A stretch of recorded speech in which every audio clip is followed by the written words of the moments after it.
السلام عليكم ورحمة الله وبركاته. أهلا بحضراتكم، يا رب تكونوا جميعا بخير وسعادة وفي أحسن الأحوال. النهاردة يوم مش عادي. النهاردة لعب مباراة دور الثمانية في بطولة الكونفدرالية ما بين فريقي الملكي العظيم نادي الزمالك ونادي فيوتشر. تسأل جمهور الزمالك أحلى حاجة في حياتك إيه؟ يقول لك يوم ما بعرف ان يكون في مباراة او هيكون في مباراة لنادي الزمالك. بيبقى بالنسبة لنا كجمهور الزمالك ان النهاردة ده يوم عيد. النهاردة يوم عيد. قبل ما اقول لك على التشكيل بتاع نادي الزمالك والقناة المفتوحة المجانية لمشاهدة المباراة، عاوز اوجه رسالة لاخواتي ولادي التلتيمين جمهور الزمالك العظيم. عاوزكم كلكم في المدرجات بصوت واحد تأزروا وتشجعوا الفريق، بس ابعدوا عن اي خلافات بره. شوال الرز مالكمش دعوه بيه. شوال الرز قاعد يهوهو ويهبهب من حرقته من غيظه عشان الفرح اللي كان عامله والسيرك اللي كان نصبه.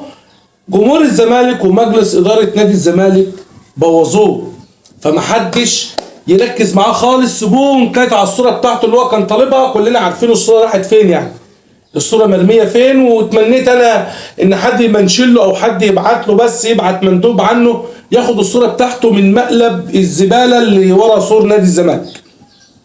فبتمنى من جمهور الزمالك المحترم ادعموا وشجعوا، وعاوز صوتكم يزلزل الاستاد. انا عاوز الصوت بتاعكم كده يرج الاستاد، لان هو ده اللي هيكون الدافع للفوز بمشيئة الرحمن في هذه المباراة اليوم. فريق فيوتشر فريق مش سهل. فرقة فيوتشر فرقة عنيدة، فرقة قوية. كلنا شفنا المباراة اللي فاتت، يعني الفريق عنيد، ولكن الزمالك الحمد لله فاز وقدر ان هو يفوز عليه. فبتمنى النهارده يعني يكون نادي الزمالك يلعب بتوازن. اتمنى ان الزمالك يقدر يستحوذ على منطقه نص الملعب. استحوذت على منطقه نص الملعب، حضرتك اللي هتكون افضل وحضرتك اللي هتكون متسيد المباراه. طيب كده في عجاله كده سريعه، ترافيس موتيابا خلاص رجع لكل الهبيده اللي كانت بتقول موتيابا هرب. موتيابا بقاله 10 ايام طبعا غايب، ما كانش رجع القاهره عشان خاطر كان في مشكله في الباسبور بتاعه، ولكن الحمد لله اتحلت. وموتيابا النهارده الصبح كان متواجد داخل مقر نادي الزمالك.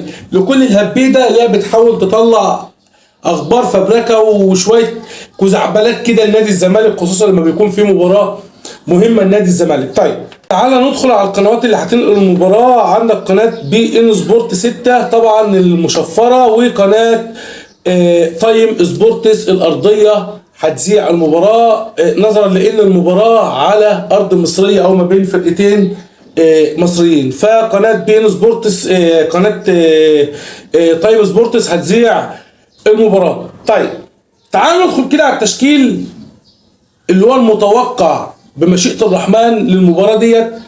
في حراسة المرمى محمد عواد، 2 قلبي دفاع حمزة المسلوسي وحسام عبد المجيد، باك رايت عمر جابر، باك ليفت احمد فتوح، 3 في نص الملعب دونجا محمد شحاتة، قدام منهم احمد حمدي، جناح يمين زيزو، جناح شمال مصطفى شلبي، راس حربة سيف الدين الجزيري. ده التشكيل اللي بنسبة كبيرة متوقع يكون متواجد في المباراة، او هو اللي جوميز هيبدأ بالمباراة. اللي مطلوب من اللعيبة بتاعتنا، عايزين نلعب بتوازن، عايزين نقدر نستحوذ على منطقة نص الملعب.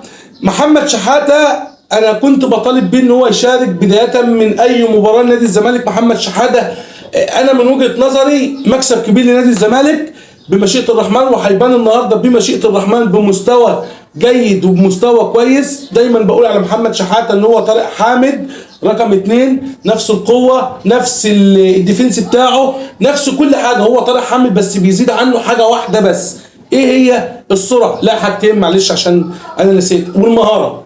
بيزيد عن طارق حامد السرعة والمهارة. فبمشيئة الرحمن نادي الزمالك او لعيبه الزمالك تكون رجاله النهارده تقدر ان هي تفوز بالمباراة تقدر ان هي تفرح جمهورها اللي في المدرجات. امل جمهور نادي الزمالك حاليا هو الفوز ببطولة الكونفدرالية اللي هي تعتبر في ايدك، بس محتاجة شوية نخوة، محتاجة شوية رجولة، محتاجة شوية عطاء في أرضية الملعب، محتاجة حضرتك تكون مركز، محتاجة حضرتك يكون عندك هدف انت عاوز تحققه الا وهو الفوز. بتمنى من جمهور الزمالك لاخر مره يا اخواتي يا حبايبي، شوال الرز ما لكمش دعوه بيه، شوال الرز ما لكمش دعوه بيه. انا عاوز صوتكم يبقى عامل زي زئير الاسد كده يرج استاد القاهره. عاوز تحفيز وتشجيع للعيبه من اول بدايه المباراه لحد المباراه ما تنتهي. شجع وادعي فرقتك، مالكش دعوه باي قرف وباي مشاكل بره. والاخر مره بلاش شوال الرز عشان خاطر مالكش دعوه بشوال الرز. شوال الرز احنا كفلاء بيه، فما تشتتوش اللعيبه بالله عليكم، ما تشتتوا اللعيبه عن المباراه وسيبوا شوال الرز في حاله. شوال الرز عشان بس كمان ابو هيبه ما يزعلش، قال ابو هيبه بيتضايق، ابو هيبه بيتضايق والله. كل ده عشان الفرح بتاعهم باظ. ربنا يوفق نادي الزمالك. انزل اكتب دلوقتي عاش الزمالك وعاش حب في قلوبنا، واكتب ان شاء الله النصر لنادي الزمالك العظيم، واكتب لي توقعاتك للمباراه النهارده. عاش الزمالك وعاش حب في قلوبنا وعاش جمهور نادي الزمالك العظيم. لو كنت بتتفرج علينا ولسه ما اشتركتش في القناه، انزل دلوقتي اشترك في القناه وفعل زر الجرس عشان يوصلك كل جديدنا اول باول، واعمل لايك للفيديو عشان يوصل لاكبر عدد من جمهور نادي الزمالك العظيم. انتم دائما الظهر والسند. شكرا لكم، السلام عليكم.